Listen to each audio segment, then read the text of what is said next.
Well, hello, good people. It's time for an episode of Creatively Shaded, your destination for all things Bay Area theater and beyond, honey, where the dish is served and the tea is hot. So let's join our hosts, Bay Area Black artists Elizabeth Jones, Jaquetta Farrar, Phaedra Tillery-Boughton, ShawnJ West. Come peek behind the curtain. Hey,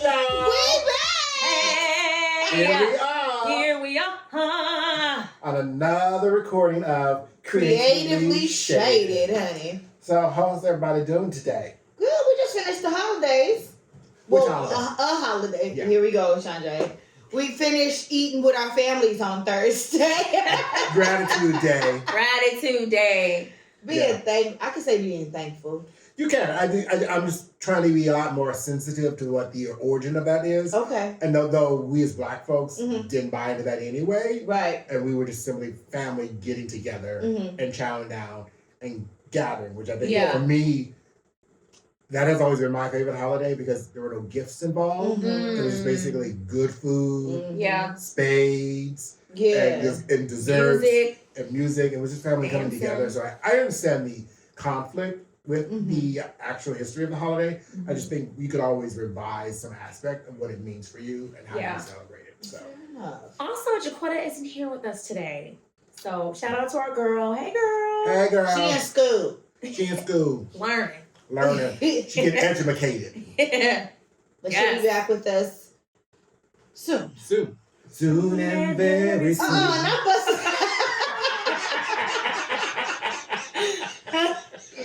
Well, hallelujah. Hallelujah. No wine today either. It's all water. It's all water. Somebody said we did too much. That was me. So I spit up on myself. He Ew. did. If you want to see that, rewind back to episode 5. Go to episode 5. You will laugh. Guess where we at, y'all? Ooh. Ooh, we are in the... What is this place? Cafe. This is the cafe of Berkeley Rap. Berkeley Repertory Theater. We would, Yes. if we had a handheld camera, we turn it around so you can see it, but We don't. That's what we are. So it's okay. But we want to shout out Lindsay and Valine for inviting us to come here to tape our show. Thank you so very much for your kindness. We really appreciate it. And Also for bringing us the cupcakes from Cupcaking. Shout out Black-owned bakery. Thank you so much. Those are the best cupcakes. So thank you so much for giving those to us for our episode today. yes. So let's get into it, shall we? Inside of it. All right. So last episode, we were talking about... Let's keep it PG, y'all. Who's cursing? Not cursing. Anywho, maybe that's just my dirty mind. Exactly. Hello. Okay, so last episode, on episode 5, we were talking about what is an adequate amount of time to hear back from a theater company that you've auditioned for. Right. And we wanted to add on to that. Yeah, because I still ain't heard back. Post callback. So once you've gone to a callback, what is a legitimate amount of time to hear back from a theater company? Mhm. And I say there are things that play into that or inform why that might take a while. Mhm. But Phaedra, what is your feeling on the appropriate amount of time? How long should it be? Yeah. I think communication should happen within the 2 to 3 week window. Okay. Yeah. I think it should. Yes. I think that's fair Mhm. and considerate of my time Yeah, and my mental health. that's right. Have you not heard back from this other company in that window of time? No, it's fine. I probably didn't get it. That's fine. Right, but you What can you tell me? exactly. So it's been over 3 weeks. Oh, shit. I mean, shoot. I think it, dude, time is flying right now. Yeah. But I do think it's been at least like 2.5, 3 weeks for sure. And no communication whatsoever.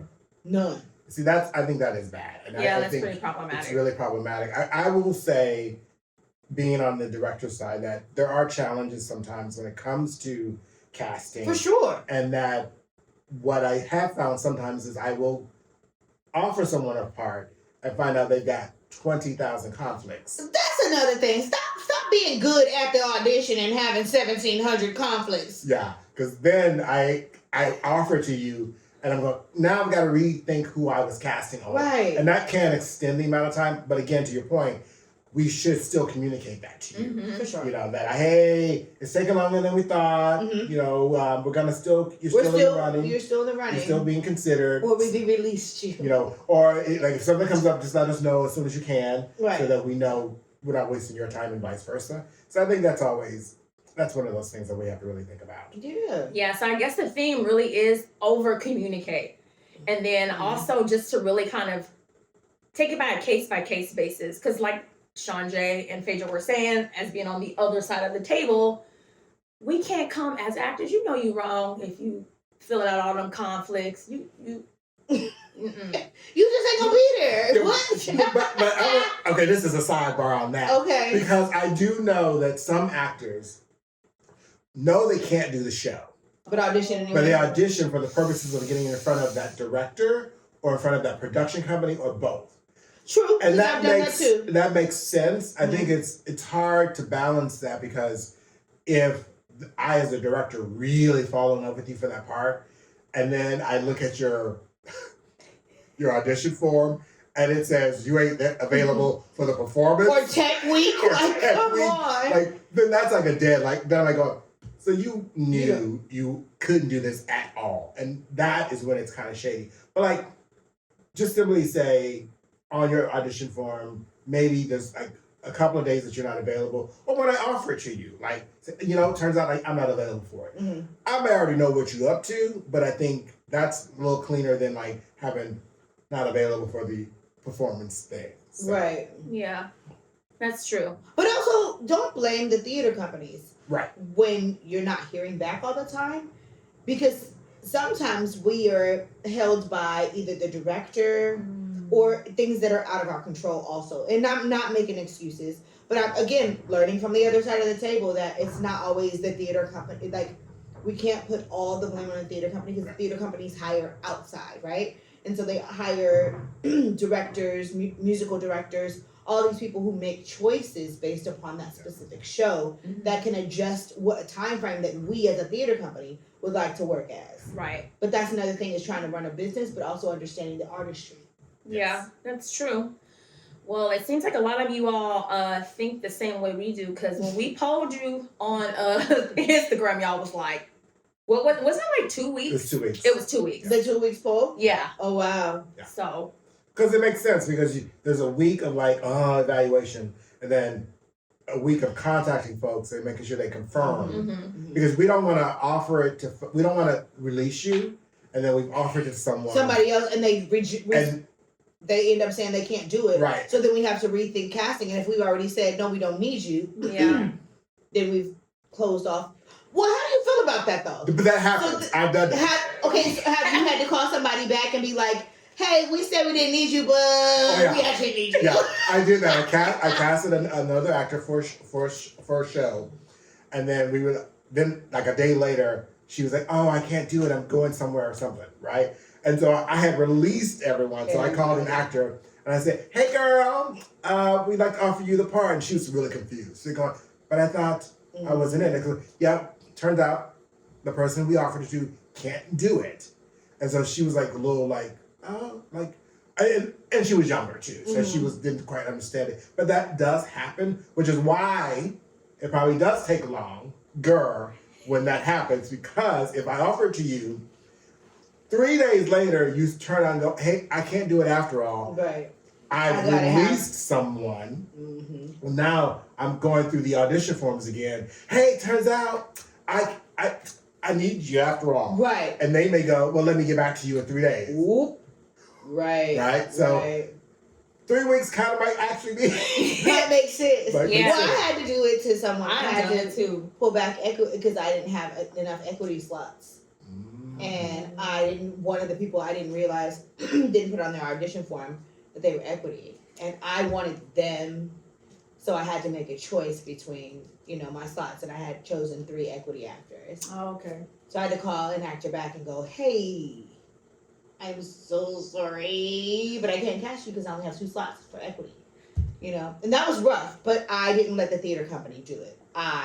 So that was also on that performer for not responsibility. indicating it. Yes. Yeah. Because it should have been on the resume and on the form. It might have been a Phaedra overlook. I don't know. That was a while ago. I'll take the charge for that. Okay. I messed up, so I bit the bullet on that. Yeah, and you owned up to it. Yeah, for sure. And I'm actually, you just made me think about a time when I was the actor who did something like that. I was offered a role and I accepted it and I was happy to do it.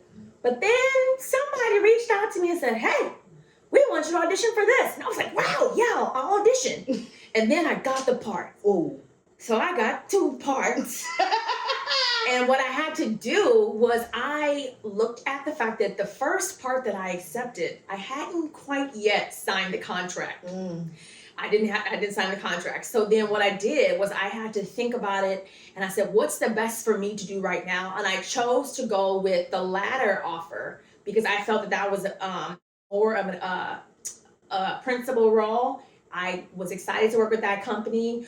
But what I did do, once I realized that was the decision I was going to make, I immediately got on the phone with the artistic director and I spoke with that person directly and let them know what happened. So I chose to go one way, but I did not let a lot of time go by so that they could, make a decision and bring someone else on. Yeah, and I want to say the theater companies have to be slightly forgiving too, because we are out here auditioning for several things at a time because we all have to be booked and have to fill our calendar.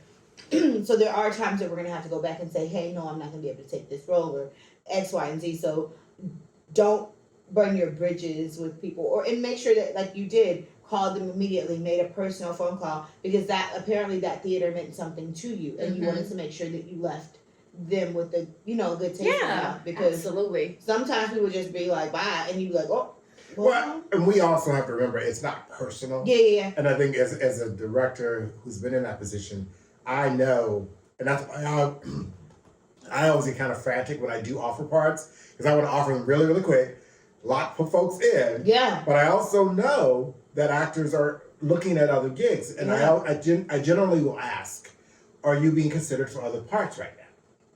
And they will go, no, or yes. And I go, just good to know. So that I'm prepared in case that happens. And I think it's just being really, really transparent about that so that you are aware, the theater company is aware, and the director. And I think, don't be taken like person. Like if you say, hey, ShawnJ, so I got this other gig. And I got to go, okay, I feel you. I can't go, damn, girl, why you doing me like that? Yeah. It's not personal. It's like, it's also growing your resume, growing your skill, and also building your repertoire within the community. So. Absolutely. Yeah, so that's that. I think it's going to be one of those situations where it's going to be an ongoing conversation, but generally speaking, 3 weeks. 3 weeks. Yeah, we went from 2 to 3. Right, 2 to 3. 2 to 3. Yeah. But no more than 3. Yeah. Definitely no more than 3. All right, so moving on, we know that a lot of theater companies have been, declaring from the rooftops, diversity, right? So how does that apply to, we want to talk about that. Diversity, trying to diversify and get the diverse butts in the seat. And what do I mean by that? You use the word diverse a lot. The reason why I'm using diverse a lot is because that's what they do. It does. That word has been used so much. So that's why I had to reiterate it several times.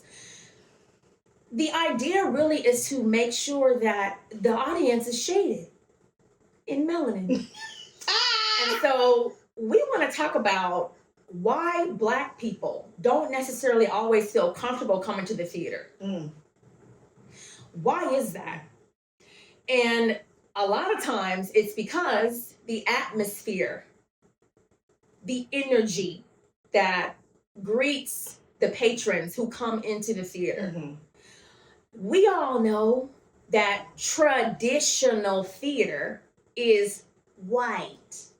But baby, traditional theater in this context, as far as Eurocentric, westernized theater. But honey, we know that several different cultures, specifically the people of the African diaspora, been doing theater. They just haven't been calling it that.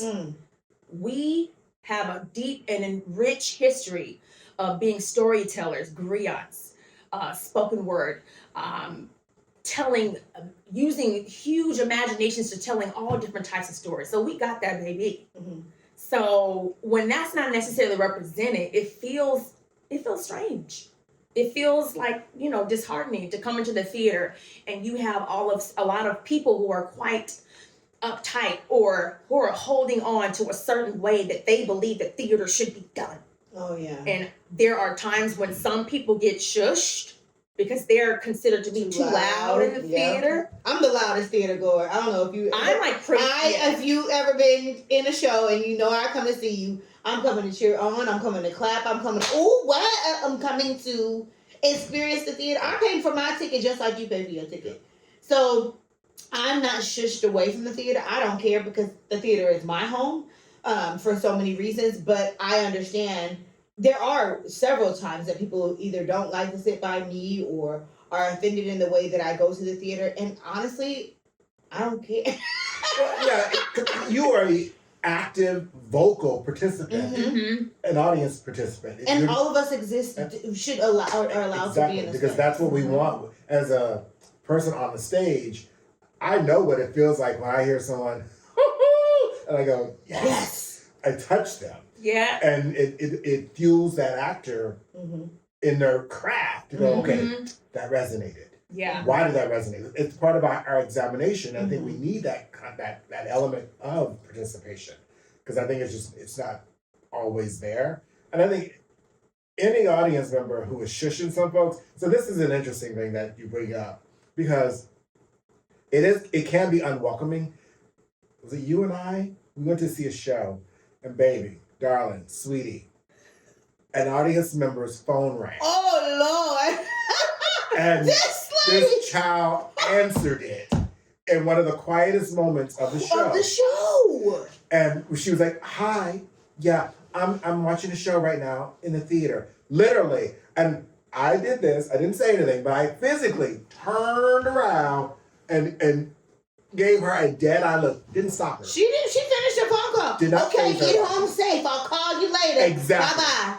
And was unfazed by the fact that, and this was a white person. And so when they talk about us, baby, and now granted, some of us can't act up and get on the phone and do like that, but I was so surprised by it. And I think when we want to be inviting to members of bring us in, we've got to think about what does that look like? Yes. And what does it feel like? Right. Can I also mention that I feel like we were in an audience of white folks. Of white folks. So, yes. Yeah. A clear audience full of me and ShawnJ might have been one of 2 of 10, if that was in the audience.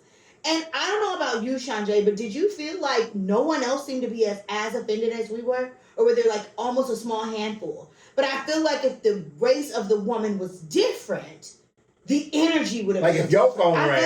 And she was an older white lady, don't get me wrong. She was old. She wasn't that old. She was in her senior. She was a senior.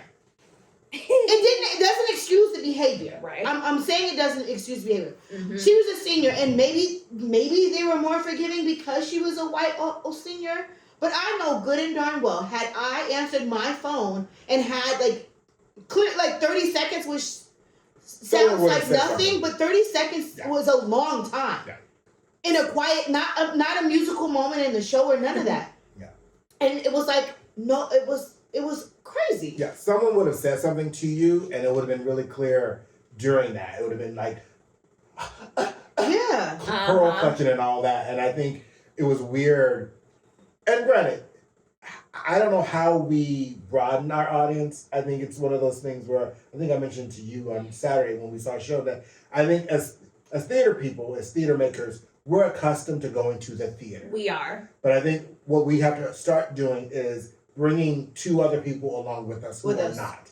So that way we are also growing the theater experience for non-theater folks. Right. And then they experience that because you said your sister went with you. Yeah, my sister. Okay, so I saw ShawnJ's show that he directed, We Are Continuous, again. It's so good. And my sister, I brought my sister with me. Now, when my sister came to see me in Maine, she's like, oh, you did a good job. It was really good. I saw your talent.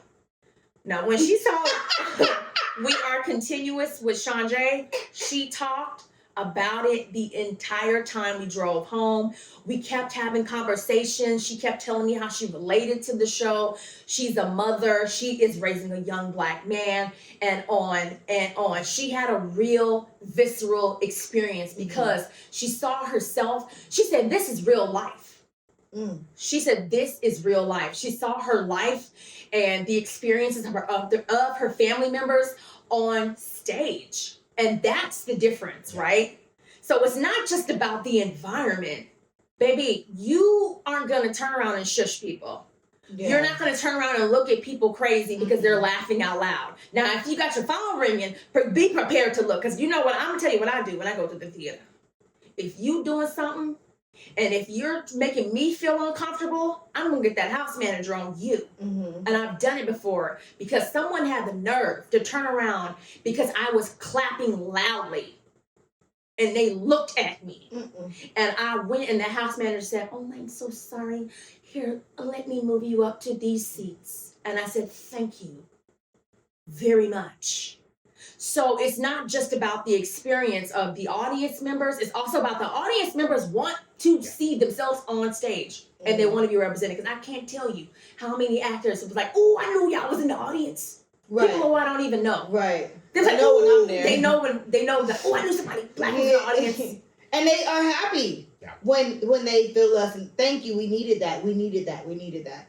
So we want to encourage you out there, if you're watching or you're an actor, encourage your family members that don't normally go to the theater to come back to the theater. That we want to hold safe spaces for them. To feel like they are comfortable and always feel like you're comfortable wherever you go. It sucks because there are, a lot of times when I go see a show, it doesn't look like me in the audience. Yeah. And it's hard to enjoy it. Yeah.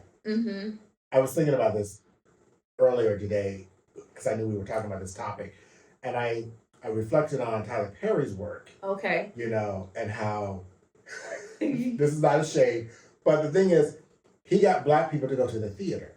He did.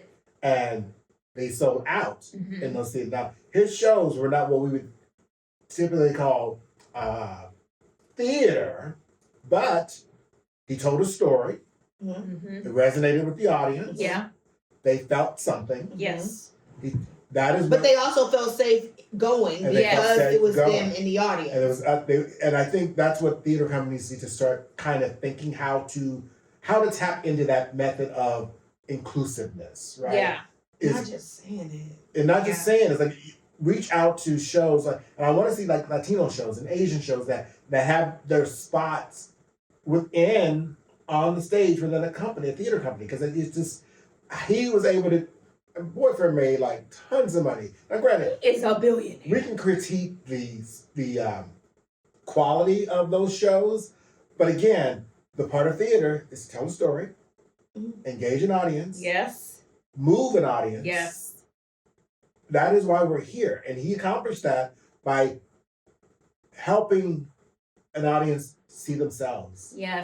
And resonating with stories for them. So, but how also really good example. What are things that we can do as theater companies?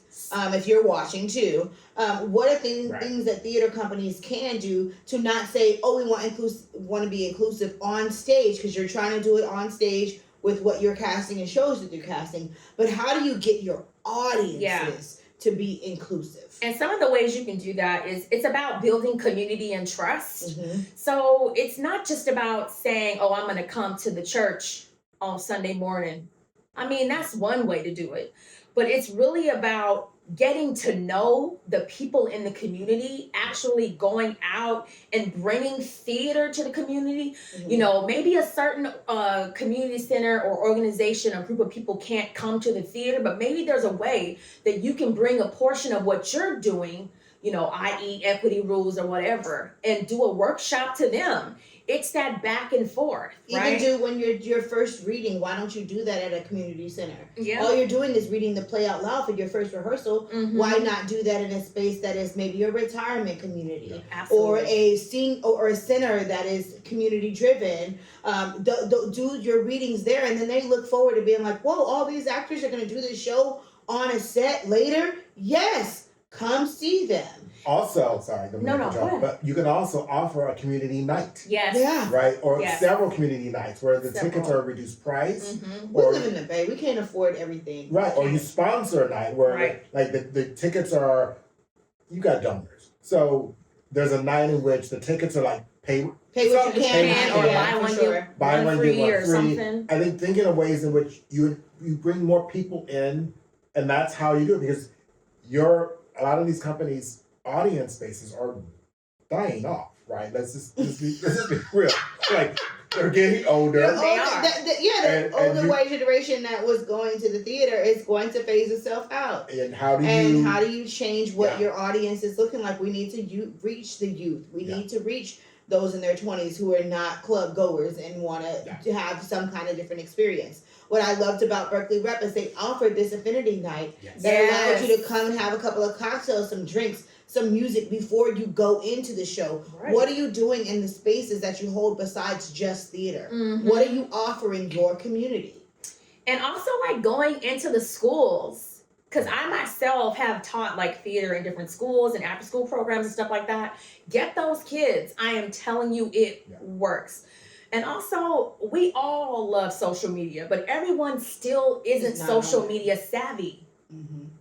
I know that if I still struggle to do some basic videos, my mama definitely does. But honey, you ain't doing basic videos. Let's just give you some kudos. Right. You've been killing it. You've been killing it. Thank you. But I'm saying that don't just rely on social media to be your only way of marketing. You got a good old fashioned way. Word of mouth, coming Knocking in, on doors, interfacing with going to people, all of businesses. that stuff. So, and then also just spotlighting and like showing the community how theater and the history of theater is not only white. That's false. It just is. And if you want to have a diverse audience, diverse actors, diverse designers, you have to start cultivating the what is the word I'm looking for? Cultivating the demographic that you currently have. Yeah. You got to work with what you got, baby. It's similar to when we try to fill a job position at work and we want a diverse candidate, but we haven't done the work to establish connections outside of that. So when they see a post, they go, "Oh, we only see that every once in a while." But if we were in the community doing that, they would go, "Oh yeah, they're hiring." They are, and then that's how you get it. And Right. it's all word of mouth, and it's still who you know. Who you know. Yeah, and then even like real out of the box stuff, like I know a lot of the times people don't have babysitters. It costs money to hire a babysitter. Mhm. Maybe have a fun kids night where the parents or whomever who are old enough can see a particular show, and then in the next room, y'all up there doing what's that thing they do? The Xbox and the all of the other kid stuff. That's a fun way to do stuff, or have games. You just got to think outside of the box. You got to meet the people where they are. You cannot expect people who are unfamiliar or not used to going to the theater to come just because you post something on Facebook or Instagram. And I offer this: get rid of that damn box. What What box? You said think out of the box. Oh. Get rid of the box. We both was fun. Just get rid of the box. That's Yeah, for Yeah. sure. Well, the box is what got you into trouble in the first Exactly, place. honey. Ooh. Yeah, it's too confining. Mhm. It really, really No is. one fits in it. No Everybody one. wants to see No one. themselves represented. In some People shape want to or feel fashion. exactly, and people want to Seen. feel safe. Like I can be like, ha ha ha. But I even have to check myself and be like, can I ha? No, I'm a ha ha. We all want a ha ha. You are not. She does a little bit of haha. She actually talks back. Yeah, I she do, be talking. yeah. So- I be She talking. no. When I saw ShawnJ's show the first time, it was me and the mother. I was just talking right back to Right. her. I could not get out. I was in it. But see, the thing is, a playwright loves that. right? To know that they are touching you in that way. And as a director, when I saw you doing that, I was like, Yes. I was up there having. It's a spiritual experience, and that's the thing. It's the moving. Theater is not just about a 5, 6, 7, 8. No, it's not just about that. Yeah. It's a soul stirring, heart touching experience. Yeah. It changes your life. It's changed our lives, and so to expect that people are not going to have a visceral reaction, I mean, that's like a conundrum right there. Just saying. You're going to ask them to come experience something, but you only want it to be surface level? No. Theater is meant to provoke in all shape, forms, and fashions. Okay. Don't think of it as a one-night stand. Think of it as building a relationship. We want to be rude. We want to be touched. Yeah. So and they didn't want me to have alcohol.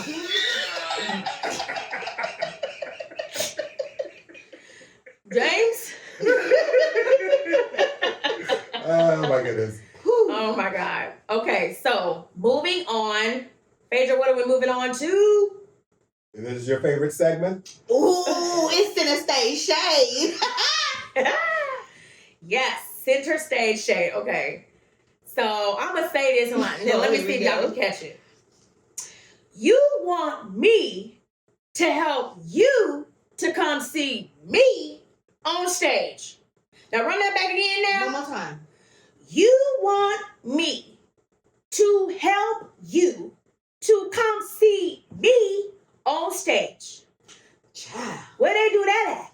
Oh, they do that. They ask it. Yeah. So basically what I'm saying is,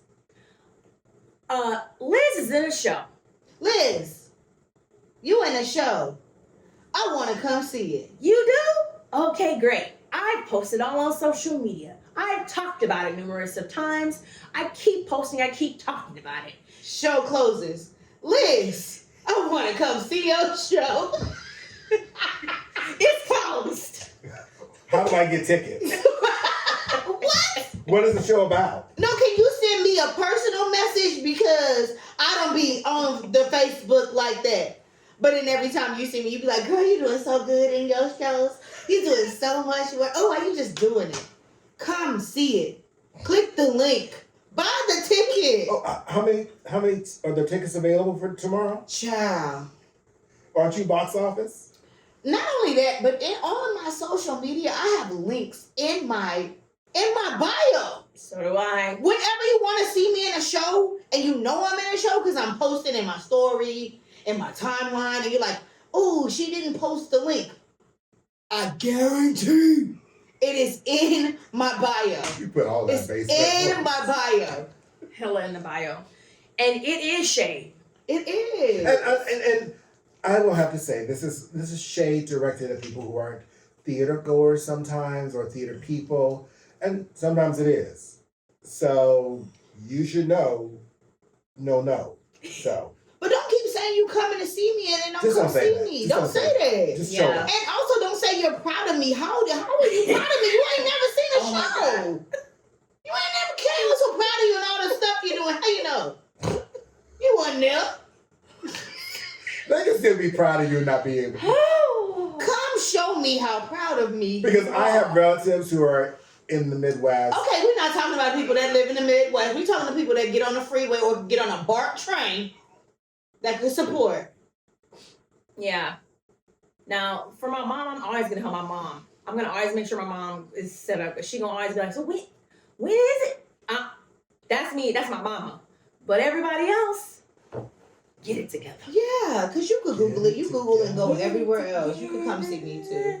Amen. Yes. And the church say amen. Wait, I think there was more shade. There is a little more shade. What was the more shade? ShawnJ wanted to ask this question. Go ahead and ask it, ShawnJ. Oh, ShawnJ don't remember. What's your question, ShawnJ? I'll ask for him because he's looking at me like, what the hell you talking about? Me? It was you. Why are you late for the performance? Oh, that was me. Oh, yeah. So this kind of ties back into our second topic about having an inclusive audience. We need it to be reciprocated. Like, don't show up 15 minutes after the curtain, right? I remember I was late for a show and the curtain was already up. I guess I'm gonna miss the show. Mm-hmm. Like I was like, I didn't go in because I was like, I thought the show had started 30 minutes later instead. Yeah, because most shows start at 8. And this one was started at 7:30. Mm-hmm. And I was like, oh snap. So I didn't go in. They go, no, you can go in. I go, no. But she said you can go in. I wouldn't be disrupting anyone, right? Mm-hmm. So this is key when it comes to, if you're going to show up late, some theaters have it set up where you can watch it from the lobby. For those that don't have that, I think we should not be seating them unless there is a moment in which It's appropriate. It's appropriate. But we saw a show, I'm not going to say the show, and people were coming in throughout. The whole show. The whole show. Just up and And it's down. like, we've been here for a whole hour. Not you showing up after an hour. And Yes. you're just not showing up. And that was just sort of like, so I just be on time. Like if the show says 8 o'clock, and I know people get mad, well, they didn't start until 8:05 because they're waiting for a mass. Like there's a certain mass before they can start. Because if they start on time and only 50% of the audience is there, that means 25% of them or 50% of them are going to be coming in late. So they hold that curtain up until a certain point. So if you show up, if the curtain's at 8, go inside. just be there at 7:45. Please. 15 minutes before curtain, right? Yeah, because you're going to want to drink. You're going to want to check. You probably don't got your ticket. You got to go to the box office. Use the bathroom. And then you got to use the bathroom. You got to find your seat. Mm-hmm. And then you got to, get yourself together for the show to start. So get here early. Don't be late because then you distract the actors. You distract people around you. You just like buying it. Well, remember when you bought them old school DVDs? Oh, and yeah. the movie would be at the good and then somebody would stand up in front of the ones you bought in the parking lot. Oh, is that just I me? never did that. I never bought none, but I saw a couple of them. Some of y'all, because this is creatively shaded, some of y'all Bootleg. bought them bootlegs at the DVDs. Walmart parking lot. Yeah. And the man or somebody will stand up. Well, no, I'm not even going to play with you. Some of them Tyler Perry knockoff movies that y'all was watching had somebody standing up or doing something in the audience. And what I'm saying is that's so distracting. And we all hated it. We do. We all hate that moment. Yeah. You was mad that your $5 DVD is messed up because you couldn't see that one part, right? Because somebody stood up. Don't do that at somebody's play. But I love when Tyler Perry would do his and someone was late. He would call it He would out. go, oh, honey, you just not showing up? We've been here for 20 minutes. And it would be so hilarious. It's like, yeah. Yeah, just be respectful to the fact that you're going to a live show, right? Like you're going to a live show. And you have to realize that when you're going to a live show, your presence, people's presence in the room affects everyone. It does. Not just the audience members, the people on stage, the focus, the attention. Lighting is important, and you draw attention when you open a door. Yeah. The lights go down for a moment. There's a moment that's happening, that a connection is happening between the audience and the folks on stage. Yeah. So don't be a part of ruining that moment. It's a beautiful moment. Yes. Go on time. Get the moment in for yourself. That's right. Help us make great theater. Yeah. You are part of that. We do. Yeah. It's So we have to shade you a little bit. Yeah, it's a collaborative relationship. And just here's a reminder, you're not watching TV. No. We can see you sleeping in the audience. Oh, child, don't get the front row seat. And We you can know see you're you sleeping. sleeping. Go to another shade. But not only that, but you put it out there about them. If you're gonna talk about how they arrive late, we gotta talk about the phones and how they continue to go off, and people who be sleeping, and then people who be unwrapping that candy on the wrappers. It's loud. Opening it before we start, when you hear the welcome to our theater, the exits are here. That's when you're supposed to open all the candy and all. You probably wasn't supposed to have no candy in there in the first place. But if you got it, that's when you open it. And we can see y'all texting on y'all phone too. I'm just saying, this just recently happened in the show I was just in. I saw people sleep. I saw people texting. Wait, the phone people, the show that I was just literally in as an actor. Okay. I was on stage. I saw people sleeping. I saw people texting. We can all do better. Oh, just do better. Do better. Yes. All right. So, are there any shows that we need to plug? Oh, that we need to. What have you guys seen anything? That we saw. I saw like 4 shows this week. I know we went to see The Legend of Georgia McBride. Oh, Yes, great. I saw that We did too. see that. And we saw Joe Turner's Come and Gone. Okay. I saw Bull Rusher. Again. Oh, And we you- saw it. But you saw it with the local. Jamela. Yeah. Yeah. Who was our unsteady. Yes. I saw it with Jamela Cross, and she was incredible. Oh, Killed it. awesome. Killed it. I was just so proud. We proud of you, Jamela. We proud of you. Yes. Yes, she is literally running on until they close, and I think that's December 3rd. This You week. still have a chance to go and see her. Well, by the time they see this, Oh, yeah, Yeah. that's right. But you need to watch out for Jamela Cross. She's doing things. Yeah, she's a very talented actress. Yes. and then there's Group Therapy. Group with Therapy. Theater, we need to go Theater see that. Rhinoceros. Theater Rhino. There is Cinderella at Berkeley Playhouse. There is ACT. We're going to see that. A Christmas Carol at ACT next week. It's playing at ACT. I just said that. There Who's is- in that? Isn't there a There's other, quite a few people who are in there. people Yeah. that are, POCs. yeah, it's that are in supposed to be there. really, really Yeah, I'm good. really excited about seeing that. So I'm trying to think. Guys and Dolls. Oh, okay. It's open. I was trying to remember. That's at Playhouse. Yeah. Guys and Dolls at a Playhouse. Parrot Theater has a Shakespeare piece with another piece in rap, and my friend, young actor I directed in Soldier's Play is in that. Aaron, I'm gonna mess up his last name. It's not Aaron. I'm so sorry. Talented actor. Yeah, For sure. and so he's in that. So I'm gonna go see that. And As of the course, yeah. Who Sleeping else? Beauty. We're opening on December 1st. It's not Aaron. It's Adam. Okay, it's Adam. Oh, Adam. Can you say that again, Phaedra? Sleeping Beauty. We open December 1st. But they're not advertising the Sleeping Beauty. It's calling it Panto. It is called Sleeping Beauty. It's Panto at the Presidio. Okay. Panto Panto at is a style of theater. Okay. Thank you for clarifying that. Yeah. So that's playing at the Presidio. Okay, so I think it's time. I had a senior moment forgetting Adam's name. You had a tired moment. Saying Panto at the Presidio 3 times and can't remember it's at the Presidio. Anyway. Child. All right, well, it looks like we've come to the end of our episode. All right, y'all. Stay locked on us. Yes, and always like, comment, subscribe, click that notification button so that you can get alerted when we have new uploads. And with shout out to James Aaron O, our editor. Yes. Big thanks again to Berkeley Rep for letting us record here Hello, tonight. We've enjoyed Berkeley the Rep. space and felt very comfortable. Yes, you couldn't touch the yeah. wine though. It's No, all we over can't there. touch the wine. We can't touch the We wine. looking at it. You see our eyes going that way? Look. But thank you for joining in and tuning in with us this week. Yes. Yes. Stay with us every other week when we release our episodes. We're going to have more for you. Yes, we will. Stay fierce, fabulous, focused, and as always, black. and black. Black.